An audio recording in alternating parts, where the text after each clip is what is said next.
Greetings to the two of you from Toronto. Great to see you. How are you today? Hi, Hi good. there. Hello, hello.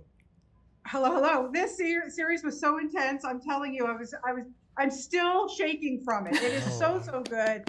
love Um, it. Marina, I want to start with you because Mina, man, she's a tough cookie, but what she goes through in this series and what you have to do with your voice and hmm holy mackerel, what was it about her that you thought, man, I got to take this one on?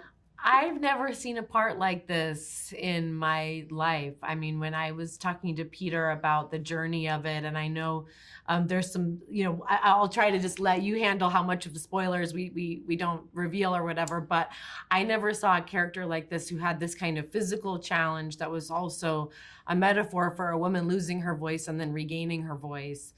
But also a woman who was kind of a lone wolf and was a little bit, in some ways, occupying the same territory that sometimes a man does in a show, where she was sort of hunting the fugitive, you know.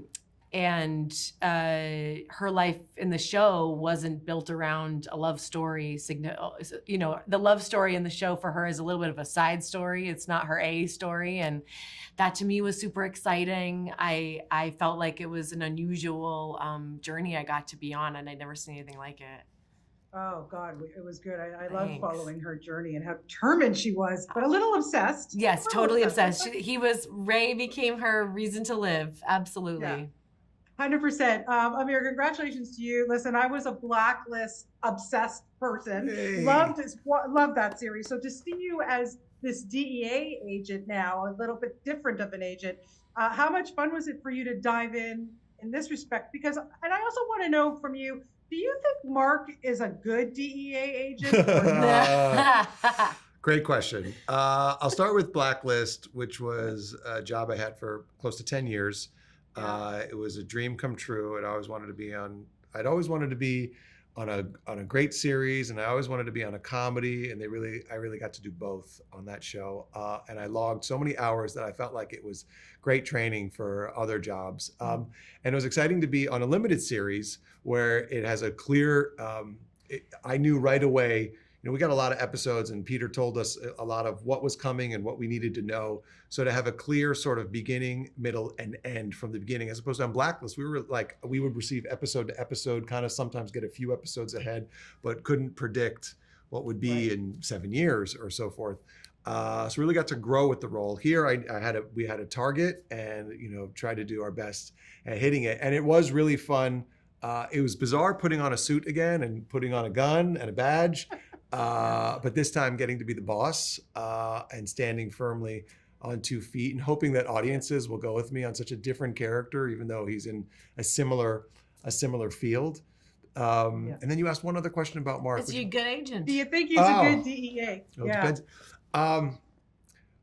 Getting to play him, maybe on the page at first I was like, he's okay, but getting to play him, I do feel like he is a pretty good agent. Okay. He's smart, he Okay. cares, he knows where talent is, but I don't want to say compromised, but sometimes when you are being put in the position of the boss, you have so many opposing pressures, whether it be politics, optics, expectations, senior bosses, and then of course, what's right. And what is right is not always clear. And it's great to have a sort of comrade and adversary in my fellow DEA agents, whoever they may be. Yes.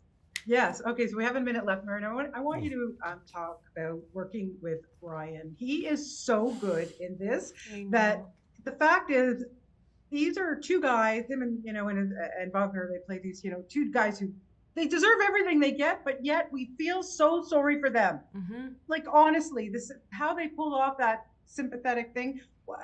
And now he's also the EP on this. So Mhm. just tell me a little bit in a couple words what it was like to work with him. Yeah, I mean, Brian and I became very close during the filming of this, even though our time together on screen was sort of delayed or limited, I felt like we both took it very seriously, that in a way our characters were sort of running parallel to each other and on very similar journeys. Our characters were going through a lot of grief, a lot of isolation.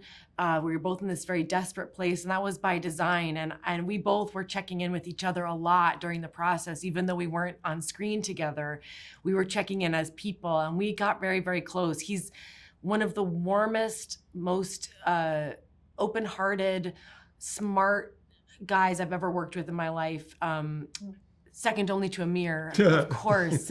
That goes without saying. He goes without saying.